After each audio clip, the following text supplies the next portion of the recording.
은혜 많이 받읍시다. 인사하십시오. 영상으로 예배하는 성도님들 은혜 많이 받으시기 바랍니다. 감사합니다. 말씀의 제목 한번 따라합시다. 예수님은 그날 헌금함을 바라보셨습니다. 아멘. 제가 목회를 30년 이상 이렇게 하면서 여러 성도님들의 헌금하는 모습을 봅니다. 크게 느낌으로는 두 가지입니다. 하나는 감동이 되는 헌금입니다. 사실 이 어려운 때에 열심히 일해서 10의 1조를 드린다는 거 정말 감동스러운 것입니다. 쉽지 않습니다. 세상 사람들이 볼 때는 미쳤다 그럴지도 모릅니다. 그런 걸 볼 때마다 매주 봅니다. 감동스럽고 또 작정한 건축원금을 드린다든지 또 감사 예물을 드리고 또 그 장장 1,000번제라는 긴 여정을 아낌없이 헌신하시고 또 가끔은 자기 집에 이제 땅을 매각을 하고 그리고 거기에 이제 액수가 클 텐데 10의 1조를 하나님 앞에 드리는 손길들 볼 때마다 정말 감사하고 감동스럽고 또 본인의 이름으로 가족의 이름으로 해외에 교회를 봉헌한다든지 이런 거 보면 정말 감동스럽습니다. 그런 감동스러운 헌금이 있는가 하면 걱정이 되는 헌금도 있습니다. 걱정이 되는 헌금은 그 액수가 크든 작든 간에 그 사람이 전 삶을 드린 것 같은 느낌을 받을 때에 목사는 걱정이 됩니다. 그거와 관련된 간증을 하나 드리고자 합니다.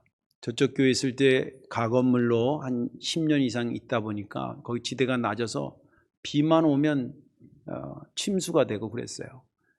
그래서 어느 날 새벽에 갔더니 본당에 물이 차가지고 실내화가 둥둥 떠다녀. 그래서 새벽 기도하고 뭐고 뒤로 하고 교인들하고 몇 안 되지만 그 물 퍼내고 뭐 이랬습니다. 냄새 나지요. 또 가끔 비도 새지요. 그래서 또 교인들도 좀 이렇게 계속 늘었어요. 그러니까 성도님들이 진짜 제가 먼저 얘기한 게 아니라 성도님들이 아유 건축해야 된다, 건축해야 된다. 그러다가 이제 건축을 하게 됐습니다. 그 건축하면서 걱정되는 헌금들을 많이 받습니다. 그 중에 하나가 뭐냐면 저희 교회에서 한 1.5km 정도 떨어진 데 설린원이라고 은퇴하신 목사님들 양로원 같은 데가 있다 그랬잖아요. 그래서 거기에 저희가 한 달에 한 번씩 가서 머리도 해드리고 청소도 해드리고 때로는 김장도 해드리고 뭐 이렇게 했는데 이제 그분들한테도 기도 부탁하면서 저희가 이렇게 해서 성전을 짓게 됐으니까 목사님 사모님들 기도 많이 해주세요 이런 부탁을 했습니다. 아이고 잘 됐다고 잘 됐다고 이제 그렇게 했는데 어느 날 전화가 원로 사모님한테 전화가 왔어요. 그 사모님은 남편은 돌아가시고 혼자 그 설린원에 사시는 사모님입니다. 잠깐 좀 올라왔으면 좋겠다고 그래서 이제 올라갔습니다. 그랬더니 하얀 봉투에 건축원금을 제 정확한 기억이 안 나는데 한 10만 원인가 뭐 20만 원을 담은 것 같아요. 그거 하고 그 다음에 한쪽에는 금목걸이를 이렇게 놨어요. 목사님 교회 성전 건축하게 됐다는데 너무 축하하고 그런데 제가 아시다시피 뭐 이렇게 많이 드릴 수가 없어요. 그래서 요 헌금하고 또 저한테는 이 금목걸이가 굉장히 의미가 있는 건데 그래도 성전 짓는데 드리는 거가 가장 더 의미가 있지 않겠나 해서 풀어놨다는 거예요. 그래서 제가 그걸 어떻게 받아요? 그래서 아유 사모님 이러지 마시고 기도해 주셔도 된다고 사모님 사는 거 제가 다 아는데 뭐 국구사양해도 아유 전혀 물러나지는 않으셔요. 그래서 할 수 없이 그것을 받아가지고 이제 교회에 와서 다음날 새벽 기도가 돼서 이제 새벽 기도 가서 이렇게 새벽에 기도하는데 그 사모님 기도를 하면서 걱정이 되는 거예요. 하나님 그 사는 거 내가 뻔히 아는데 이렇게 금목걸이까지 풀어서 헌금했는데 그 삶을 하나님 책임져 주셔야 되잖아요.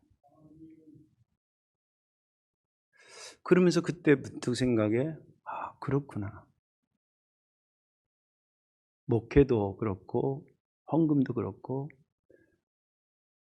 목사가 걱정될 만한 그런 헌금이 하나님 받으시기에 기쁜 거 아니겠나. 그런 생각을 깨달은 적이 있습니다. 예수님은 그날 헌금함을 유심히 바라보셨습니다. 오늘 본문에 있는 말씀은 예수님께서 예루살렘 성에 입성하셔서 한 주간 정도를 보내고 그리고 체포돼서 십자가에 달려 죽으시고 부활하시는 그 한 주간입니다. 종료주일이고 고난주간에 있었던 일들을 다루고 있는 중에 있습니다.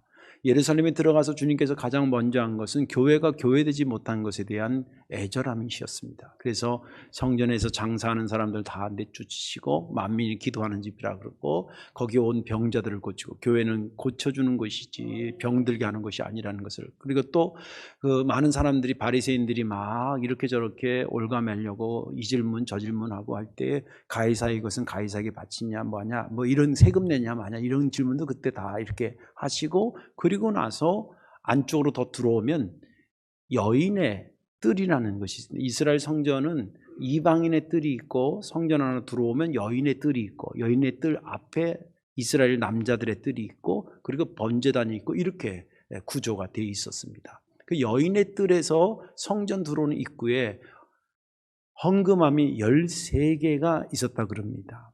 13개의 그 헌금함에는 이제 나팔 모양의 이렇게 부조가 새겨져 있는 헌금함이 13개가 있었는데 사람들이 성전에 들어가면서 이제 거기다 헌금을 하고 들어가는데 주님께서 의도적으로 거기에 잘 보이는 쪽에 이렇게 앉아서 헌금하는 것을 지켜보고 있었습니다. 여러 사람들이 와서 헌금하고 뭐 부유한 사람도 있고 여러 가지 하는데 유독 가난한 과부가 드리는 모습을 주님이 봅니다. 두 렙돈이라는 돈의 단위는 한 데나리온이 남자들의 하루의 품삯이거든요. 계산을 적게 10만 원이라 그러면 그 10만 원의 64분의 1을 렙돈이라고 합니다. 그러니까 대충 제가 계산해 보니까 한 1,500원 정도 되는데 우리나라 돈으로 환산해 보면 그냥 500원짜리 동전 2개를 넣는 걸로 이해하시면 좋을 것 같아요. 그 동전 2개를 떠그당 넣는 것을 보셨습니다. 그리고 그냥 혼자 스쳐 지나가고 본 게 끝난 게 아니라 일부러 제자들을 불렀습니다. 그러면서 제자들도 어차피 그 옆에 같이 봤을 거거든요. 저 여인이 지금 헌금한 것에 대한 것을 설명하기 시작했습니다. 오늘 너희들이 보는 것처럼 여러 사람이 저기다 헌금하고 가지 않았냐. 근데 내가 오늘 볼 때는 저 여인이 가장 많이 했다. 왜 그런지 아냐? 다른 사람들은 풍족한 곳에서 냈지만 저 여인은 생활비 전부를 냈기 때문이야. 그러면서 오늘 본문은 끝납니다. 저는 지난 주간에 이 본문을 읽으면서 특별히 41절이 은혜가 됐습니다. 예수께서 헌금함을 대하여 앉으사 무리가 어떻게 헌금함에 돈 넣는가를 보실세. 여러 부자는 많이 넣는데, 이렇게 되어 있는 부분 중에서 어떻게라고 하는 단어에 묵상하게 되었습니다. 오늘 말씀에 저와 여러분들이 은혜 받으시고 그리고 신앙생활은 헌금생활과 예배생활 다 맞물려 가는 거 아니겠습니까? 그런데 헌금생활에 큰 은혜가 있기를 주님의 이름으로 축원합니다. 왜 주님은 그날 헌금함을 보신 것일까? 왜 보셨을까? 그 첫째는 얼마 하나를 보기 위한 것이 아니라 어떻게 하나를 보기 위해서입니다.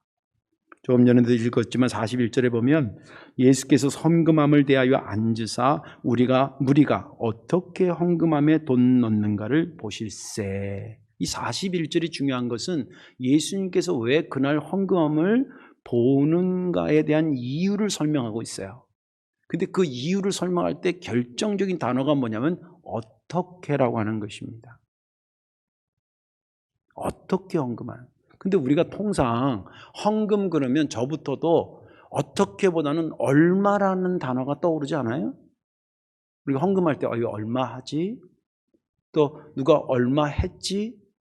왜냐면 이거 돈을 드리는 것이니까 얼마라는 단어가 자연스럽게 먼저 떠오르는데 오늘 본문은 자세히 보니까 얼마를 내는가를 보시기 위해서가 아니라 어떻게 내는가를 보기 위해서 헌금함을 바라보셨다고 기록되어 있어요. 그래서 이게 무슨 오타 얼마라는 말을 쓰려고 그러다가 어떻게를 단어를 잘못 오타가 난 건가, 아니면 의도적으로 아예 처음부터 어떻게라는 단어를 쓰신 것인가. 앞뒤 전후 맥락을 쭉 보니까 맞아요. 어떻게가 맞아요. 어떻게. 만약에 얼마라고 하는 것에 기준을 두고 그 말을 쓰려고 그러다가 오타가 났다면 주님께서 그 2렙돈 여자 헌금한 것이 가장 많이 했다는 말을 할 수가 없어요. 그 사람보다 훨씬 많이 한 사람도 있었기 때문에. 그런데 어떻게 하는지를 보았기 때문에 그 가난한 여인이 한 헌금에 대한 것을 부각시킬 수 있었던 거예요. 자, 그렇다고 한다면 주님이 보려고 하는 어떻게 해서 무엇을 보려고 그랬는가?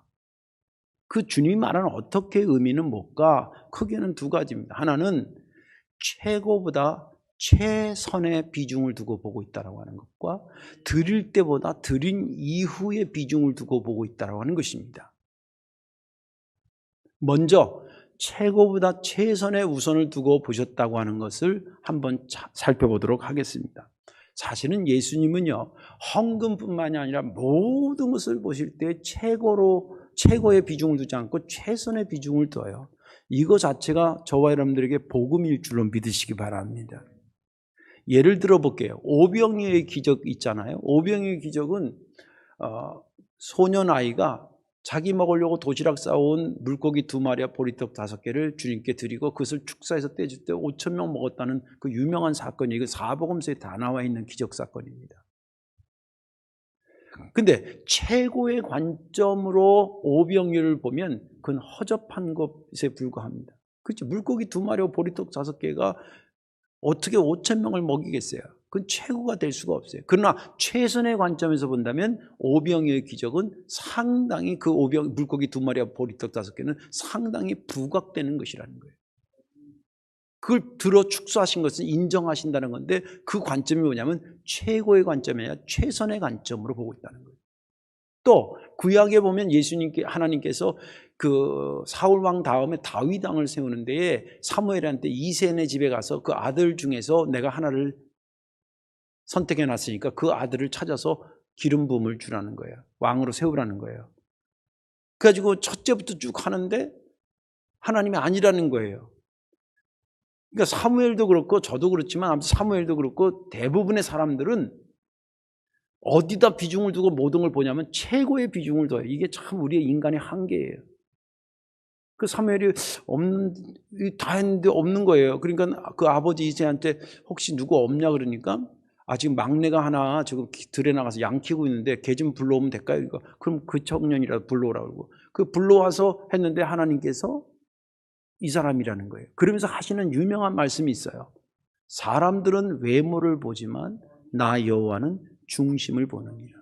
사람들은 최고를 추구하지만 나 여호와는 최선을 비중 두고 보겠다는 거예요. 그렇다고 한다면 왜 주님은 최고가 최고 낫지? 솔직히 얘기하면. 근데 왜 최선을 최고보다 더 위로 보고 있느냐? 이유가 있어요. 그것은 그분이 전지전능하시기 때문에 그래요. 그분은 창조주이기 때문에 모자른 게 없으세요. 그러니까 더 많이 내서 내가 모자랐는데 네가 나 도와줬구나 그런 개념이 없어요. 반대로 최선을 다했는데 오늘 본문처럼 2렙돈을 드려요. 최고의 개념에서 볼 땐 2렙돈 1,000원은 의미가 별로 없어요. 등수를 굳이 매긴다면 꼴등이었을 거예요. 근데 최선의 개념에서 보니까 그 여인의 것을 무시할 수가 없었던 거예요. 근데 이 사람이 최선을 다해서 했는데 2렙돈밖에 안 돼요. 예를 들면 하루에 그 교회에 필요한 것이 100만 원이었다고 생각해 보십니다. 근데 그 여인이 한 것이 1,000원 했어요. 그러면 부족한 것이 99만 9천 원이 부족해요. 하나님은 당신의 능력으로 99만 9천 원을 채우고도 남으시는 분임을 믿으시기 바랍니다. 저는 목회하면서 그런 거 많이 봤어요. 그래서 제가 나름대로 떠오른 명언이 뭐냐면 돈 있다고 하나님이 일하는 것도 아니고 돈 없다고 하나님이 일 못하는 것도 아니에요. 제 목회에서 나온 경험에서 나온 거예요. 그러니까 하나님은 전지전능하시기 때문에 그가 최선을 다해가지고 가져온 것을 보지 최고를 가져온 거 그 네가 나 도와줬구나 이런 차원이 아니라는 거예요. 네가 최선을 가져오면 그것이 내가 그 부족하면 내가 채워서 그 역사를 만들어 간다는 거예요. 근데 저나 여러분들이나 우리가 전지전능하지 못하잖아요. 그러니까 우리가 자꾸 나도 모르게 최선보다는 최고의 마음이 빼앗기는 거예요. 목사가 아주 경계해야 될 것 중에 하나예요. 저도 인간인지라 이걸 해야 되는데 이분이 만약에 그 일에 반 정도로 했으면 거기에 진짜 100분의 1밖에 안 한 사람보다 반 한 사람이 자꾸 나도 모르게 눈이 그쪽으로 가는 거예요. 그러면 안 된다는 거예요. 신앙생활이라고 하는 것은 내 생각을, 내 관점을 하나님의 관점으로 바꾸는 작업입니다. 거듭났다라고 하는 것이 뭐겠어요? 이때까지는 내 생각으로 살았지만 이제는 하나님의 생각으로 산다는 거 아니겠어요? 주님이 어떻게 보려고 하는 것이냐 하면 주님은 최고로 보지 않고 최선을 본다 그러면 우리도 최고로 보려고 하는 성향을 힘들더라도 꺾어내고 최선을 보려고 하는 것이에요. 그렇게 살아야 되는 겁니다. 목사가 그런 관점에서 하나님의 관점, 최선의 관점에서 보면 우리가 이거 하려고 했는데 이것밖에 안 됐으면 하나님께서 어떤 방법으로도 그걸 채워서 하시겠지 그렇게 보는 거예요. 또 헌금하는 여러분들도 마찬가지예요. 조금 했다고 주눅 들고 하나도 없어요.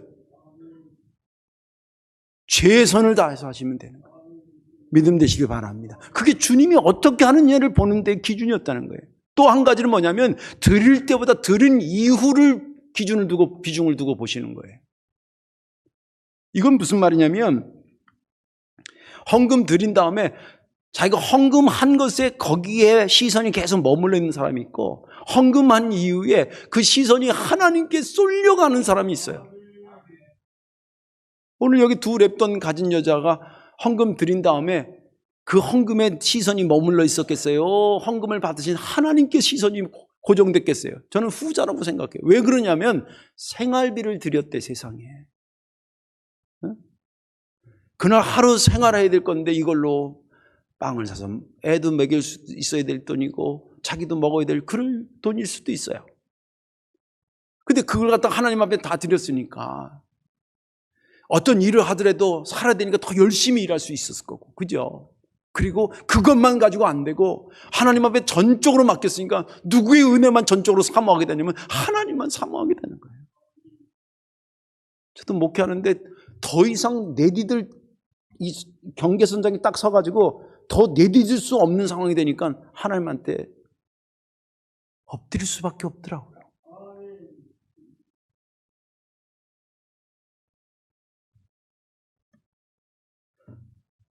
최선을 다해서 하고 나니까 그 이후에 시선이 어디에 고정되냐면 하나님의 은혜에 고정되고 그렇게 하는 모습을 보면서 주님, 저 사람이 제대로 하는 자의 모습이라는 거예요.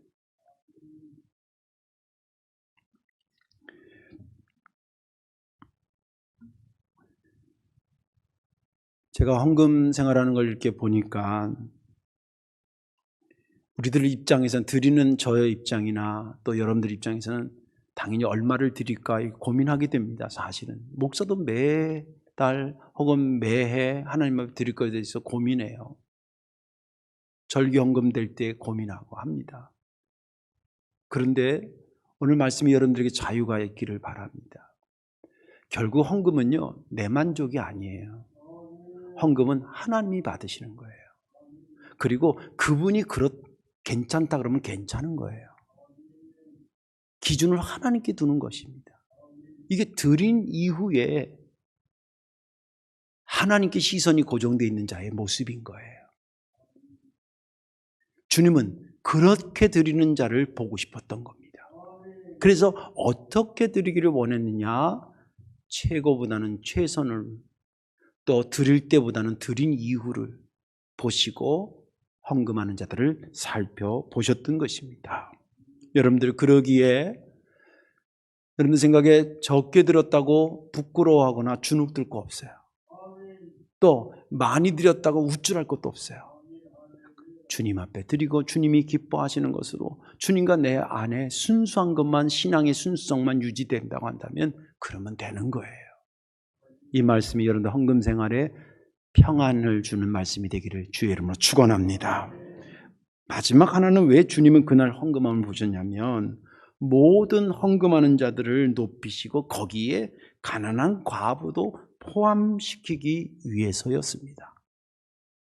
오늘 본문 43절에 보면 예수께서 제자들을 불러다가 이르시되 내가 진실로 너희에게 이르노니 이 가난한 과부는 헌금함에 넣는 모든 사람보다 많이 넣었도다. 이 43절을 해석하는데 주의해야 될 것이 있어요. 그건 뭐냐면 흑백 논리로 보면 안 되는 거예요. 다시 말해서 가난한 과부가 2렙돈 드린 것은 옳고 풍부한 가운데 헌금 드린 것은 틀리고 이렇게 보면 안 된다 이 말이에요. 그건 어떻게, 왜 목사님 왜 그렇게 해석합니까? 이유가 있어요. 첫째, 주님이 그렇게 그런 의도로 말한 게 아니에요 지금. 주님은요 뭔가 잘못했을 때에는 그것을 쭉 가르치고 너희는 이렇게 하지 말으라 그래요. 바리새인들이 막 할 때 주님 뭐라 하냐면 너희들이 바리새인이 전한 하나님의 말씀은 듣고 행하되 바리새인들이 하는 행동은 본받지 말라 그래요. 왜냐하면 걔네들은 말하고 지는 말대로 말씀대로 안 사니까 저렇게 사는 행동은 배우지 말고 저들이 한 말씀은 말씀이니까 지켜 행하라 이렇게 정확히 구분해서 말씀하셔요. 근데 오늘 본문에 만약에 넉넉한 가운데서 그래도 최선을 다해서 한 사람, 그 사람들이 잘못했다면 저렇게 헌금하면 안 된다고 얘기하셨을 거예요. 그런데 그 사람들을 저렇게 하면 안 된다는 것을 야단치거나 꾸중한 것이 본문에 찾아봐도 없어요. 주님은 그렇게 한 것이 잘못됐다는 게 아니에요. 주님이 진짜 안타까웠던 것은 뭐냐면 많이 하거나 넉넉히 한 사람들은 자타가 인정해줘요. 아유 많이 하셨네. 정말 아까도 얘기했지만 감동되는 헌금들이 많아요. 우리 재정부장도 계시지만 전화하면서 가슴이 물컹물컹 할 때가 있고 봉헌기도 드릴 때마다 제가 눈물을 많이 참아요 사실. 너무 감동스러워요. 그래서 그 사람들은 자타가 그냥 인정이 돼. 근데 문제는 주님이 보는데 문제는 뭐냐면 적게 하는 사람들이 그 인정에서 배제된다라고 하는 것이 문제였던 것입니다. 그러니까 2렙돈 한 사람은 잘한 거고 넉넉한 사람에서 한 것은 틀린 거가 아니에요. 다 잘한 거예요. 다 잘한 거예요. 그런데 유독 이렇게 하는 사람들이 배제되고 처지기 때문에 이를 들어서 높이려고 하시는 것이었어요. 이렇게 한 사람도 인정해야 된다. 이것을 나타내고 있는 거예요. 왜 그렇게 해석하냐면 오늘 여기 읽은 본문 41절 앞에가 38절, 39절, 40절이 타락한 서기관들에 대한 이야기예요. 당시에 종교 지도자들의 타락을 하는데 막 형세내고 막 잘난 척하고 있는 척하고 그리고 40절에 결정적으로 뭐라고 얘기하냐면 이 본문 바로 앞절이에요. 40절에 그들은 과부의 가산을 삼키며 이랬어요. 쉽게 보면 돈 있는 저기 과부의 어떤 그것을 남편 없으니까 대충 이렇게 얘기해가지고 그 주머니 돈을 지 호주머니에 집어넣고 그렇게 하려고 한다는 거예요. 그 주의하라는 거예요. 그런 형태의 사람들이 당시 예루살렘 성전에 성직자로 있었다고 생각해 보세요. 그러면 헌금 많이 하는 사람을 좋아하겠어요? 헌금 적게 하는 사람을 좋아하겠어요? 아니 뺏어 먹으려면 적어도 뭔가 있는 것을 좋아할 거 아니에요. 예를 들면 몇백만 원이 있는 걸 알아야지. 그러니까 그 사람한테 자꾸 잘 보이는 척하고 친한 척하고 상대적으로 1,000원짜리 들고 있는 사람은 별로 자기한테 들어올 인마이 포켓할 게 없으니까 그냥 이래 무시하고 저래 무시하고 그게 당시에 주님이 지적하는 거예요. 그리고 나서 바로 시작된 말씀이 헌금함으로 데려간 거예요.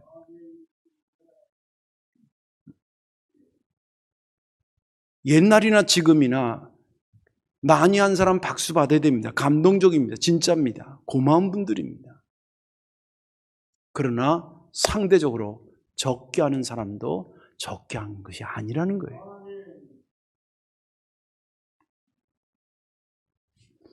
그것을 일부러 주님께서 제자를 불러요. 그러면서 그 내용을 정확히 설명해 줘요.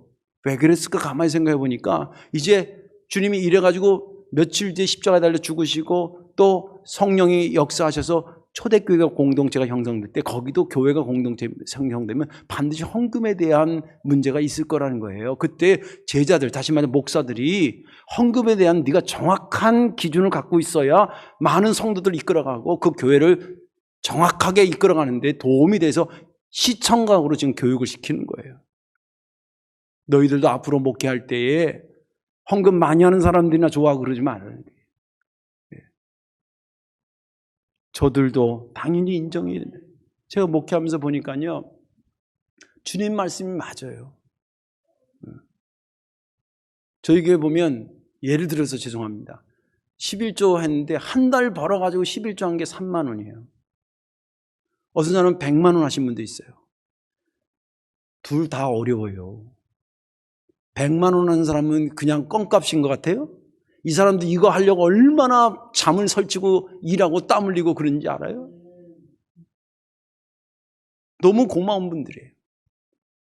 근데 반면에 3만 원 하는 사람도 힘든 사람이에요.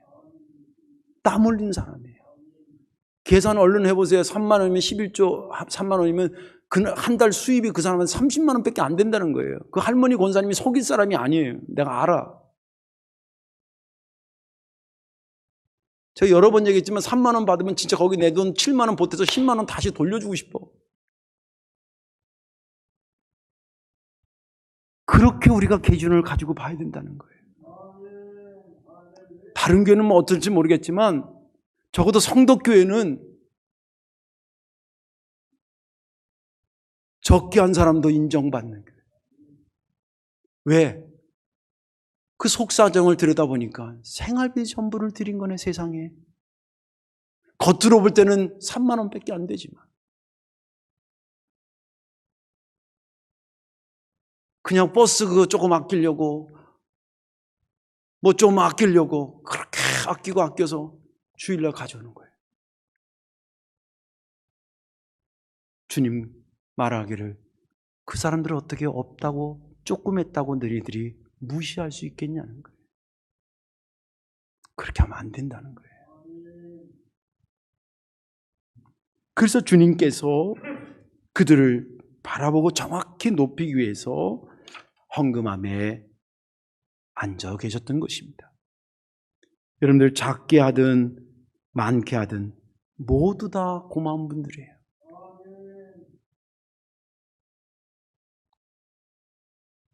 그러나 그러지 못한 사람도 높일 줄을 알으라고 주님 우리에게 말씀하시고자 헌금함을 유심히 보고 그 제자들에게 가르쳐 주셨던 것입니다. 이제 말씀을 정리하겠습니다. 오늘 이 헌금함을 보기 직전에 불과 2-3시간 전에 어떤 일이 있었냐면 아까 초입에도 얘기했지만 이방인의 뜰에서 바리새인들이 예수님한테 책 잡으려고 세금 가이사한테 내야 됩니까? 말아야 됩니까? 이 사건이 터져요. 이게 잘 풀어져서 그랬지만 주님 진리니까 막히지 않지만 잘 풀어졌죠. 여차하면 멱살 잡힐 일이고 끌려갈 일이에요. 아주 교묘하게 세금 내냐 마냐. 왜냐하면 내라 그러면 유대인들이 저거 가짜 예언자라 그러고 선자라 그럴 것이고 내지 말라 그러면 로마 군인들이 와서 체포해 갈 것이고 그잖아요. 그때 주님께서 동전 하나를 가져오라 그럽니다. 동전 보여주더니 이 동전이 누가 새겨졌냐? 저 그 동전 직접 봤어요. 로마 바티칸 그 박물관에 가면 근데 사이즈가 우리나라 50원짜리 동전 정도 돼요. 그거 이렇게 딱 보여줍니다. 가이사입니다. 그랬더니 그러면 가이사가 새겨졌으니 가이사에게 드려라. 그리고 하나님의 것은 하나님께 드려라. 그런 유명한 말씀을 하셔요. 근데 이것은 세금 내고 헌금 잘해라 그런 정도의 차원의 이야기가 아니었어요. 자, 주님이 질문한 건 이거예요. 이 동전에 가이사가 기록된 새겨졌는데 그러면 하나님은 어디에 새겨져 있냐는 거예요. 하나님은 어디 새겨져 있는 거예요? 교회 벽에 새겨져 있는 거예요? 저와 여러분들의 심령에 새겨진 거예요. 그러면 이 동전이 저기가 가이사가 새겨져서 가이사한테 드린 거라면 하나님이 새겨진 너도 하나님께 드려주고 살아야 되지 않겠냐는 거예요. 그 말씀을 한두 시간 전에 하고 그 하나님한테 온전히 삶을 드리는 것을 가장 쉽게 시청각으로 보여줄 수 있는 것이 헌금함 옆이었어요. 그래서 그 헌금함으로 데려간 거예요. 그리고 보여준 거예요. 하는 걸 보게 한 거예요. 그리고 찾고 싶은 사람이 딱 찾아졌는데 그 여인이 누구냐면 가난한 과부 여인이었던 거예요. 저 사람이 내가 하나님 것은 하나님께 바치라고 했는데 그 말을 실제 살아가는 사람이라는 거예요. 그거 얼마를 해냐, 이거는 진짜 우리들의 유치한 고민인 거예요. 하나님한테 그냥 삶을 드리는 거예요. 어차피 우리의 삶은 우리로 완성되는 것이 아니라 하나님으로 완성되는 줄로 믿으시기 바랍니다. 앞으로도 헌금을 드릴 때마다, 오늘도 혹시 몰라요, 예수님이 저 지역장님들 뒤에 있는 긴 의자에 앉아서 여러분들이 헌금하고 들어가는 걸 다 봤을런지 몰라요. 좀 섬찟하죠? 그때 맞아, 내가 너 보고 싶었어 라고 하는 그 주인공이 저와 여러분들 되시기를 주님의 이름으로 축원합니다. 기도하겠습니다. 좋으신 아버지 하나님, 고맙고 감사합니다. 주님께서 헌금함을 물끄러미 유심히 의도적으로 보고 있었다라고 하는 그 깊은 뜻을 말씀을 통해 듣게 하시니 감사합니다. 어찌 보면 내 거라 할 것이 무엇이 있겠습니까? 내 모든 것이 주님으로부터 왔으니 내 모든 생명까지도 주님의 것임을 헌금 드리며 깨닫게 하여 주옵소서. 주님 앞에 칭찬 듣고 높임 받는 그러한 헌금자로 살아가게 하여 주옵소서. 예수님의 이름으로 축복 기도하옵나이다. 아멘.